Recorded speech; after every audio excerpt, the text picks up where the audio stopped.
अगर ईश्वर से मेटलिस्टिक चीजें आप मांगते हो तो ये प्रमाण मैं आपको दिखा रहा हूं, गलत कुछ भी नहीं है। जो वस्तुएं आप मांग रहे हो, गाड़ी आप मांग रहे हो, घर आप मांग रहे हो, नौकरी आप मांग रहे हो, पत्नी आप मांग रहे हो, ये ईश्वर दरअसल आपको इसीलिए दे रहा है कि आपको ईश्वर से प्रेम हो जाए और फिर आप उन चीजों को छोड़ करके ईश्वर की शरण में आके निष्काम भाव आपके भीतर आ जाए।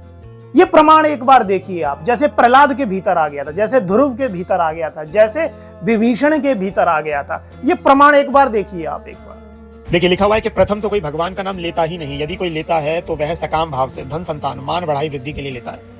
भगवान नाम लेने का अंतिम परिणाम क्या होता है कि भगवान के एकांत प्रेम हो जाना।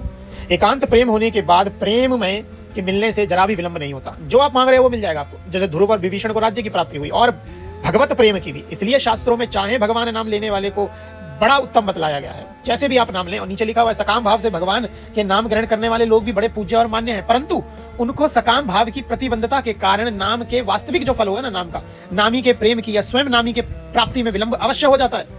इसमें यह सिद्ध हो गया कि नाम से फल तो अवश्य होता ही होता है, परंतु अश्रद्धा, अविश्वास और कामना के कारण उसको असली फल की प्राप्ति में देरी हो जाती है। जो ईश्वर का चरम सुख है, जो ईश्वर के चरणों का भाव है प्रकट, वो नहीं मिल पाएगा, उसमें देरी होगी। यदि साधक इस अपने दोष से होने वाली देरी का दोष नाम पर लगाकर उसे अर्थवाद कहता है तो यह उसका अपराध है। जो मांग रहे हो वो तो मिल जाएगा, परंतु ईश्वर नहीं मिल पाएंगे। अब आप खुद सोचिए, ईश्वर से रुपए मांग रहे हो, क्यों ना ईश्वर को ही मांग लो, रुपए अपने आप मिल जाएंगे। तो वो होगा कहां से? वो नाम जब सही होगा। और आप ईश्वर से मेटलिस्टिक चीजें मांग रहे हो, इसलिए देरी हो रही है। आप देख लीजिए, विभीषण जब भगवान श्री राम के पास आए, भगवान श्री राम ने 1 मिनट नहीं लगाया, तुरंत बोल दिया विभीषण आप लंका के राजा हो, क्योंकि विभीषण के मन में वही कामना थी।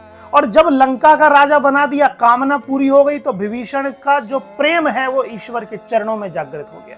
तो ईश्वर ये तमाम चीजें आपको दे इसलिए रहे हैं क्योंकि ईश्वर के चरणों में प्रेम जागृत हो जाए। आप निष्काम भाव से भक्ति करो, फिर कुछ मांगने के लिए रहे ना। और अब मांगते ही रहोगे और प्रेम नहीं दिखाओगे तो गलत है, क्योंकि आप मांगे जा रहे हो, मिलने नहीं जा रहे हो, मांगने जा रहे हो ईश्वर। तो ईश्वर को पता है कि ये निष्काम भाव से भक्ति नहीं कर रहा है। और जब आप निष्काम भाव से भक्ति नहीं करोगे तो ईश्वर का जो उच्च टेस्ट है, जो रस है, वो आपको प्राप्त नहीं होगा।